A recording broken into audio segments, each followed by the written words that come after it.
आजीवन अध्ययन व विस्तार विभाग, संत गाडगेबाबा अमरावती विद्यापीठ मान्यताप्राप्त फिल्म अँड टेलिव्हिजन प्रोडक्शन या 1 वर्षीय डिप्लोमा अभ्यासक्रमाचा एक भाग म्हणून ड्रोन कॅमेरा ऑपरेटिंग विशेष प्रशिक्षण सत्र being artist academy of film and theatre art Amravati येथे आयोजित करण्यात आले होते।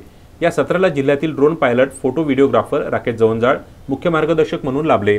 तसेच संस्था अध्यक्ष पंकज धनदर, संचालक स्नेहा वासनिक, तांत्रिक सहाय्यक प्रवीण सिंग तोवर यावेळी उपस्थित होते। सिनेमा तयार करताना वापरण्यात येणाऱ्या ड्रोन कॅमेऱ्याबद्दल अधिक माहिती देताना ड्रोन पायलट राकेश जवंजाळ म्हणाले की ड्रोन कॅमेऱ्याचे उडान जितकं वेगवान आणि उंच आहे तितकीच याविषयीची माहिती व्यापक आहे। कुठलं ड्रोन घ्यावं, ते कसं उडवावं, ते उडवताना काय काळजी घ्यावी, वॉरंटी कशी बघावी, कॅमेरा कसा हाताळावा वगैरे अनेक गोष्टींचा काळजीपूर्वक अभ्यास करणे आवश्यक असते। या ड्रोन कॅमेऱ्यामध्ये अनेक ब्रँड्स उपलब्ध आहेत।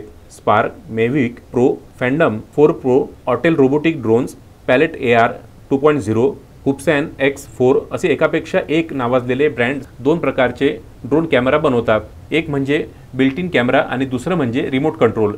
तसे इतर सर्व प्रकारात मोडणाऱ्या ड्रोनच्या पायलटला आणि मालकांना आधी मोबाईल ॲपवर रजिस्ट्रेशन करणे बंधनकारक असून ड्रोन उडवण्यासाठी ॲपद्वारे ऑटोमॅटिक परवानगी मिळेल किंवा नाकारली सुद्धा जाऊ शकते। सोबतच सर्व ड्रोन्समध्ये GPS system, sensor light, ID plate, flight control या सोयी असणे अत्यावश्यक असल्याचे ड्रोन पायलट राकेश जवंजाळ यांनी सांगितले। उत्तम ब्राह्मणवाडे, विदर्भ न्यूज, अमरावती।